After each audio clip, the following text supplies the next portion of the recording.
So when it comes to the nutrition products, we are speaking about breast milk substitutes. So these products, they are regulated by, as I said, by the WHO and local regulations in every country. So why? Because these products can be a substitute for breast milk. That's why we have to make sure that we don't compromise breastfeeding by all means. Okay, so why do we have to take care about the breastfeeding? Why is it the best nutrition for babies? Everybody knows that the breastfeeding is best for the baby because the babies will be more immune, the babies will be more intelligent through breastfeeding. So there's no equivalency to breastfeeding by all means. In the 70s, why we're giving this training to just to give you a little bit of background regarding the WHO code. So in the 70s, there were concerns raised regarding the decline of breastfeeding, and there was a increase in mortality among the infants in third world countries. That's why there were concerns regarding the marketing practices of breast milk substitute manufacturers. So it was believed that these marketing practices compromised the appropriate breastfeeding. That's why the WHO came into existence in 1981, recommending the exclusive breastfeeding for up to 6 months. And these actually are recommendations to the governments, to the 200 states globally, to adopt local regulations, to have their own local codes to manage the breast milk substitutes marketing practices. So as such, as Nestle, we are committed to the WHO code, and we support the governments to ensure that we are having responsible marketing practices, and any third party working on behalf of Nestle has to, as well, to have this same commitment. And that's why we are conducting this session to ensure that all third parties, the consumer research agencies, are aware about this commitment towards the WHO code. So the scope of the WHO code is from 0 to 6 months. So we cannot advertise or promote any products up to 6 months direct to the consumer. We cannot have marketing activities direct to consumer, whether in above the line, below the line, or through billboards or whatever. We can just contact the healthcare professional, and the healthcare professional can recommend the product based on the needs of the infant as an unbiased third party. So the scope of the WHO code is 0 to 6 months. Now, Nestle policy, the scope is 0 to 12 months, which is more stricter than the WHO code. So in countries, globally, we have to check whether there is a local regulations, whether we are adopting Nestle policy only or the WHO code. So as such, in many countries, we are adopting the Nestle policy, which is 0 to 12 months scope, which is more stricter than the WHO code, unless we have a local regulation which is more strict. So if we look at the countries here in MENA, the green countries, you will find them having the same scope as Nestle policy. That is, products from 0 to 12 months cannot be advertised or promoted direct to the consumer, like Iran, Iraq, Syria, Egypt, Sudan, Libya, Tunisia, Algeria, Morocco. These countries have the same scope of Nestle policy. So we can advertise above 1 year, we can promote above 1 year, but below 1 year, we cannot do any marketing activities direct to the consumer. The countries in orange, like Palestine and Jordan, you will find that it is 0 to 12 months as well, but it includes baby food, like Cerelac and Gerber. So in these countries, we cannot advertise infant formula and baby foods to the consumer. The countries in red, like UAE and Yemen, which are 0 to 24 months. So this is even more stricter than Nestle policy. In such countries, we follow the local code of UAE and Yemen because it is more stricter than Nestle policy. The general rule, wherever it is more stricter, we go for the more stricter. So the countries which are in blue, Saudi Arabia, Bahrain, Oman, and Lebanon, the scope of the local code is 0 to 36 months. So this is the most strict scope of the code in MENA region, Middle East, North Africa. In these countries, the 4 countries I just mentioned, you cannot have any advertisements like Need 1 Plus or NAN 3 Plus. Any product used above 1 year, we cannot advertise. Only products above 3 years can be advertised. So IF is infant formula, BF is baby food, GUM is growing up milk, Sorry for the abbreviations. I should have clarified. Yes. So I've taken an example of one of the countries which is very strict, like the Saudi local code.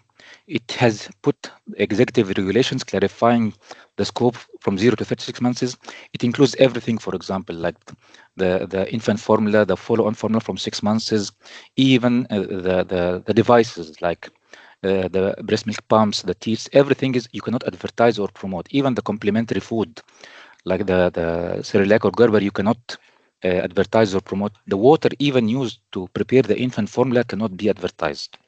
Even herbal teas like the ones for constipation and so on, and colics, baby colics, all these products you cannot go direct to the consumer to advertise. So you can see here that the article can tell you that there is no advertising or promotion or samples, direct or indirect, whether inside the hospitals, outside the hospitals, everywhere. You cannot have contact with the consumers to promote covered products. We call them covered products. Any product that's falling under the scope, we call them covered products. And they have penalties in the local code. So if you are violating the local code, there could be a warning, there could be a fine. There are actually phases. So there could be a fine after the warning, which is like 5,000 Saudi Riyal up to 150,000 Saudi Riyal. And it could even lead to the closure of the establishment up to 6 months. So every country has its local code. I'm just giving you as an example of one of the local codes in Saudi to have a flavor what is a local code and what could be inside it. So it has regulations, it has stipulations, it has strict guidelines and penalties as well in case of violation. That's why we're conducting this training to make sure everybody is aligned with the local code and the regulations. So what does it mean for us as Nestle products? What are the covered products? So it depends on the country you're operating in. For example, there are countries from 0 to 12. So in such countries, anything that is 1 and 2 is covered under the scope, including special formulas LF, AR, HA, DU, and so on. In countries which have a scope to 2 years or 3 years, so anything that is 1, 2, or 3 comes under the scope. So you cannot promote, advertise such products. Only product that's above 3 years can be advertised or promoted. So 1, 2, 3 for countries like Saudi Arabia, Bahrain, Oman, Lebanon, Yemen, UAE, they are all under the scope. They are all covered products. I don't know if you have, are you familiar with the Nestle products, the infant formula products or not? But basically, they are products, they're classified according to the age from 0 to 6, which is number 1, 6 to 12 is number 2, and then from 1 to 3 years is number 3, and then above 3 is number 4.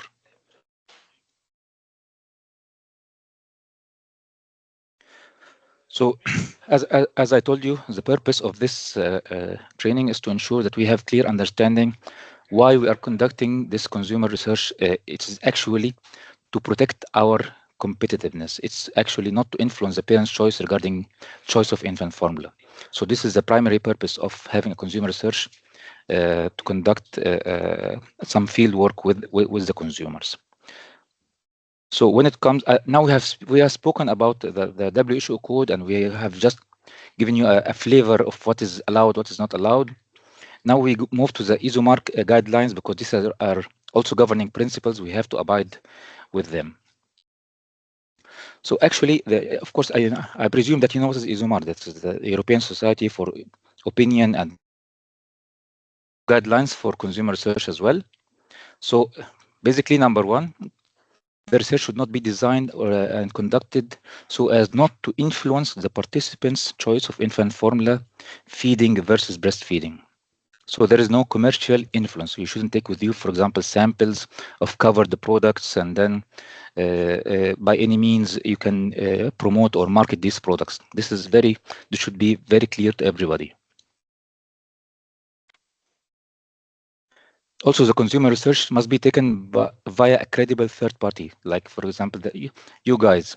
So a third party, an agency, Ipsos or whatever,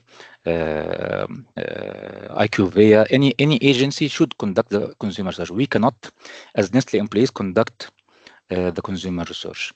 But however, the Nestle personnel can attend the consumer research sessions as observers, but must avoid any direct communication with the respondents.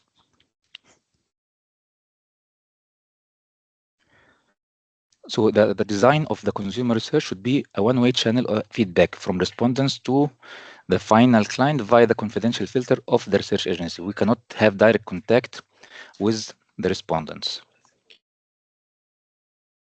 Of course, the name of the client's name as Nestle should never be disclosed by the research agency to the respondents by any means.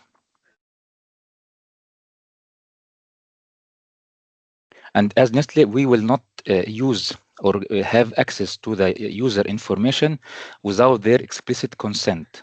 So this is very important. So if in any country the marketing needs data of the respondents, we should have explicit consent that they are agreeing to provide us with their information.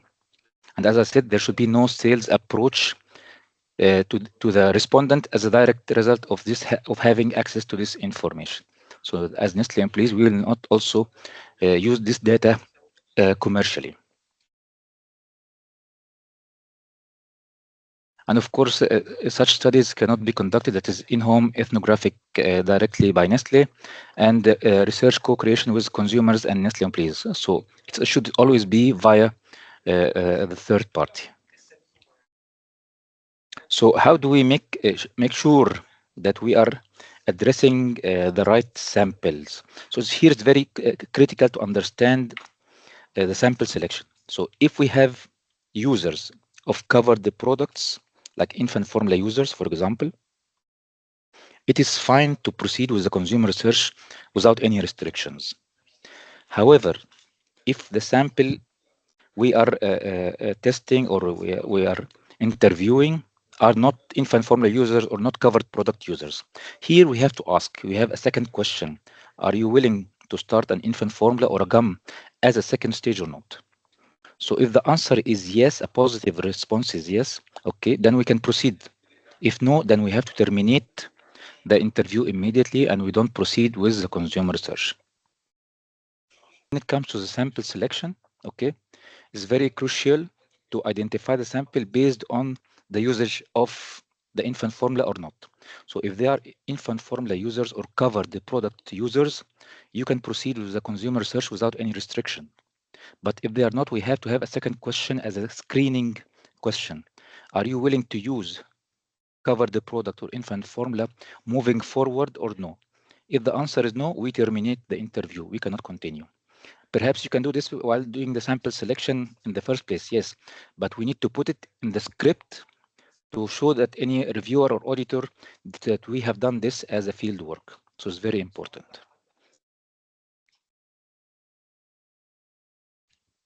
So that's it from my side. If you have any questions, please let me know.